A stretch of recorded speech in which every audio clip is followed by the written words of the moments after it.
So just the other day, we got a check for $97,205 deposited into our bank account. The crazy part was only $4,837.01 of that was actual profit. This was the profit that we made from a house that we recently flipped, and I'm just making this video to show that not every house is a $70,000 or $100,000 gain on profits. Sometimes we are cutting it close. Caleb and I learned a lot of lessons whenever we were flipping this house. And I'm going to walk you through a couple of the things that we did right and then a couple of the things that we did wrong that negatively impacted what our profit ultimately came out to be. All right, so one of the things that we did right in this deal was we prioritized our investors' return. So we made sure that they were paid what they were supposed to get paid, and we also structured the deal to give us enough time to buy the house, renovate the house, and get the house sold before we had to pay back our investors. Okay, so item number 2 that we did correct was we had liquid capital available to pay for items that we did not account for in the initial underwriting of the property.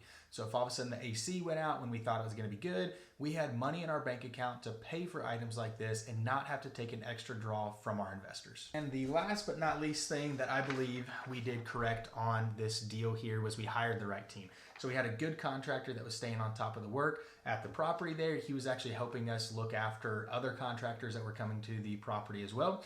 And then our realtor did a fantastic job, really helped us push this deal over the finish line there and get this sold. Ultimately, at the end of the day, it mitigated the time that we had to spend actually at the property. So yes, it's only $4,800 in profit, but in total, I probably had less than 40 hours combined boots on the ground actually at this property. Okay, so what did we do wrong on this, and how can you learn from our mistakes and hopefully not make those same mistakes? Lesson number 1, we bought in an area that was not super desirable for people to live in. Okay, item number 2 that we should have done a better job at is we did a really quick inspection whenever we bought the property.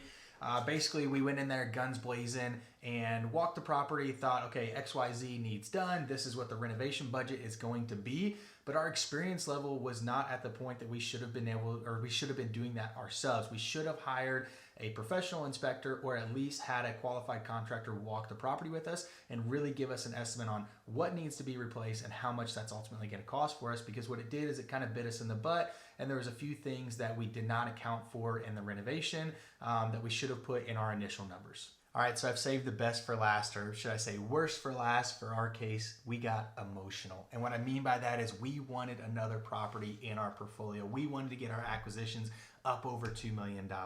And ultimately, we wanted to keep up with everybody that we see on social media, closing all these deals, adding these properties to their portfolio. We essentially forced the numbers to work for this deal. Ultimately, we came out ahead $4,800, but as anybody that flips houses know, that could have very easily been a negative $4,800 just like that. So at the end of the day, our biggest lesson learned is don't bring emotion into it. Just because you're buying a deal doesn't necessarily mean you're growing your company. Make sure that we stick to our numbers and really focus that the deal that we're buying is actually beneficial for the company and for our investors, not just adding a notch into our belt.